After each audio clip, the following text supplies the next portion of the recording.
चलिए बात होगी एक और बड़ी खबर की। कांग्रेस को लेकर बात कर लेंगे। इस वक्त की बड़ी खबर आपको बता रहे हैं, हरियाणा न्यूज पर बोले कांग्रेस के हरियाणा प्रभारी दीपक बाबरिया। भूपेंद्र हुड्डा ने कभी नहीं कहा कि वो लोकसभा चुनाव नहीं लड़ सकते। उन्होंने कहा कि उनका बेटा चुनाव लड़ रहा है।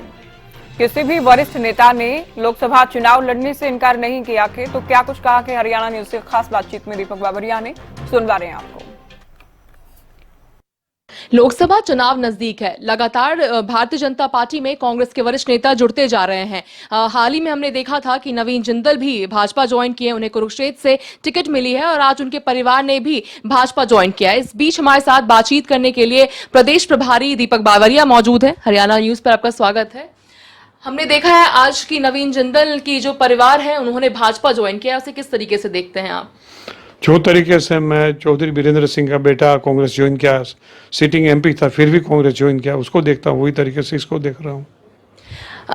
वरिष्ठ नेता अगर कहे कि कांग्रेस की सुनने में आ रहा है कि जो वरिष्ठ नेता हैं वो लोकसभा चुनाव नहीं लड़ सकते हैं, यानी अगर हम भूपेंद्र हुड्डा की बात करते हैं तो कहा जा रहा है कि वो लोकसभा चुनाव नहीं लड़ सकते हैं, तो क्या कारण है? उन्होंने कभी नहीं किया कि वो लोकसभा चुनाव नहीं लड़ सकते। उन्होंने कहा कि मैं लोकसभा चुनाव नहीं लड़ने जा रहा हूँ क्योंकि उनके बेटा जो हैं वो भी रोहतक से चुनाव लड़ रहे हैं। एक ही परिवार से 2-3 लोग चुनाव लड़े, वो ठीक नहीं दिखता है। और उन्होंने जो सोनीपत में लास्ट टाइम चुनाव लड़ा था तो उसके उनको खुद को महसूस हुआ होगा कि वो ठीक डिसीजन नहीं था, तो उन्होंने ये बार ही वॉलंटियर। और दूसरा ही बीइंग अ सीएलपी, उनके कंधे भी बड़ी जिम्मेदारी होती है कि पूरे प्रदेश की टीम को जिता के लाए।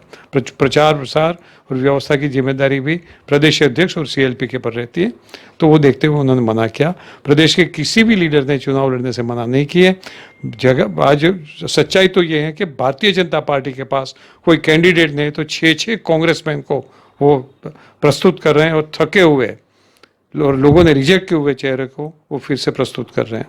उनके ये जो सांसद के उम्मीदवार ने बिना पुलिस प्रोटेक्शन लोगों के बीच में और किसानों के बीच में एक बार भेजे, बाद में पता चलेगा। रणदीप सुरजेवाला भी लोकसभा चुनाव संभवतः नहीं लड़ते हुए नजर आ रहे हैं, तो क्या वो लोकसभा चुनाव नहीं लड़ेंगे? राज्यसभा लड़े तो क्या वो छोड़ के लोकसभा लड़े? तो दीपेंद्र हुड्डा भी राज्यसभा मेंबर है। उसके 2-4 महीने बाकी छूटे हैं, 1.5 साल बाकी छूटे हैं। इनका तो अभी 6 महीने पहले हुए हैं, तो he is not required to say contest again. नए लोगों को मौका दें। ये बार हमारा सोच तो वो है कि थोड़े यंग चेहरे को भी मौका दे, थोड़े यंग नए चेहरे को मौका दे। और हमारे कहीं 2-3 सीनियर लीडर जो हैं जो ऑलरेडी अटेंड इन एज, काफ़ी लंबे समय से राजनीति में, तो दे देमसेल्व्स आर वॉलंटियरिंग कि अभी बहुत हो गया, हम we want to take the retirement. तो उसकी वजह से कहीं ना कहीं नए चेहरे भी आएंगे। दुष्यंत चौटाला का आज एक बड़ा बयान आया है। कहा गया है कि सभी 10 लोकसभा सीटों पे वो लोकसभा चुनाव लड़ेंगे और साथ ही कहा है कि कांग्रेस का इस बार आखिरी इलेक्शन है। कौन कह रहे हैं? दुष्यंत चौटाला। दर्शन चौटाला कौन है? मुझे नहीं जानता कौन है दर्शन चौटाला, है कौन? डिप्टी सीएम, हाँ? डिप्टी सीएम, हाँ, पूर्व डिप्टी सीएम। अरे उनके वहाँ तो परिवार में 25 लोग डेप्यूटी सीएम बने और चौटाला परिवार है, वो क्वालिफिकेशन बन गया कि कुछ भी बोल दे। उसको पता है कि वो क्या बोल रहे हैं।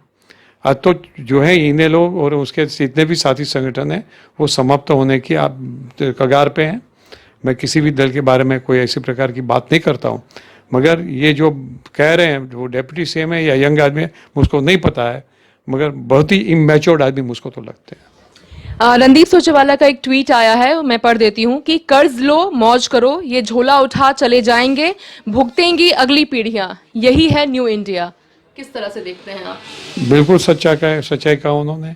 जो प्रकार से देश के प्रधानमंत्री ने देश के पर देवा का गंज खड़क दिया है, अपने ऐशो आराम के लिए, अपने शौक को पूर्ण करने के लिए नए हवाई जहाज, नए महल, नए कारों के काफले, रोज नए ड्रेसें और इतनी बड़ी बड़ी भीड़, मीटिंग, विदेश के दौरा, वहाँ भी भीड़ ले जाना लोगों के खर्चों से, और रोज घोषणा करना और प्रचार प्रसार में अब्जों रुपए का खर्च कर देना।